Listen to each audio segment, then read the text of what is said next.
Well, howdy folks, glad to be back with you, and I hope you feel the same way. Cowboy Ron. Today I guess we're on the internet trail for a little bit of news that I picked up overnight. The picture right now, because I'm still working with the camcorder, that's my in my upstairs office. I've been decorated myself. This is also where this is my office and studio and things like that. One of the stories I picked up today is the Russian ongoing invasion of Ukraine is pushing out one of Russia's biggest tech giants. Well, you know, tech giants today are like banks were in the 30s. No one cried when they got robbed because they just weren't honest players all the time. So, what does this mean? Who knows? But it does mean that I think we can safely say that they should clean up their act a little bit. A little bit more for pain in the United States to people who may have put their money in the wrong place. FTX owned a 11.5 million stakes in a tiny rural bank in the state of Washington that had just 3 employees. Bankruptcy hearing shows. Now, you can get plenty of information, I'm sure, on the news, internet news. Go up to the state of Washington, and that's another state that doesn't seem to be too logical when they make their decisions and things. But if you lost money in that company, and I hope you didn't, stay alert for any help that might be out there. What kind of help? Well, there might be a class action suit. And some of this money may be able to be recovered once we can find whoever participated in the stealing of it. Let's see if I can make this laptop work a little better. Okay. Amazon warehouse workers stage global Black Friday strike. Important. Across 40 countries, including U.S., Germany, over pay and working conditions. Now, this is my opinion.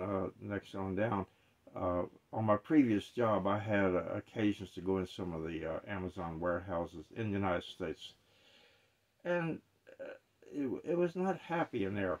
I can't tell you why. It was just everybody was uptight, always afraid that they might make a mistake, and I'd go in there with a tractor trailer, and they would only give me 30 minutes to unhook, find everything. You had to go back, and so we'll see what's going to happen with that. In all probability, it's just some growing pains, and they'll work it out. Hopefully, they will work it out, especially before the Christmas season, because you know we like to see everybody have a nice Christmas. And now here's one. Boy, you talk about the cavalry coming over the hill.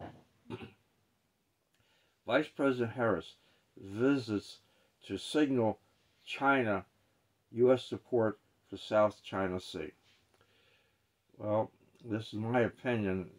When it comes to avoiding World War III, she does not instill a lot of confidence in me and many Americans, but at least we're doing something. But again, it'd be nice if she spent a little bit of time on our border.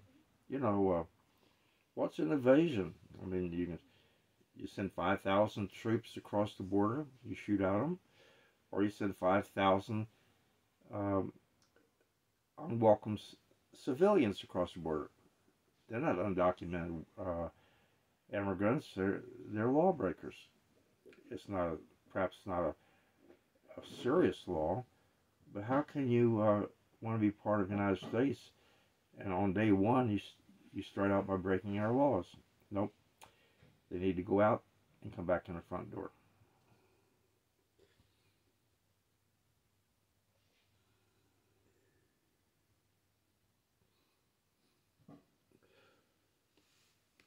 Well, this is about all the news I got right now along the internet trail. What else can we talk about today? Well, our election, you've seen that. People are still not happy. There's some signs of not necessarily voter fraud, but inefficiencies on counting the votes. And I guess my question is, how can third world countries that don't have the advantages that we do, the infrastructure, they can do theirs overnight? And yet the politicians don't seem to want to correct it. Let's go back to the 2020 election. Now, President Trump, along with many, many other people, felt that the election wasn't fair. And that's because of the timeline, votes dragging in. And you can see this. You're ahead by so many thousands of votes, and then overnight, you're not. Had President Trump won, and I repeat, had he won, then we would have had another 75 million people feeling like they got cheated out of their votes. So let's urge our senators, our congressmen, governors, whoever will listen to us, to fix the system where everybody, the majority of people, have a great deal of confidence that it was a fair election.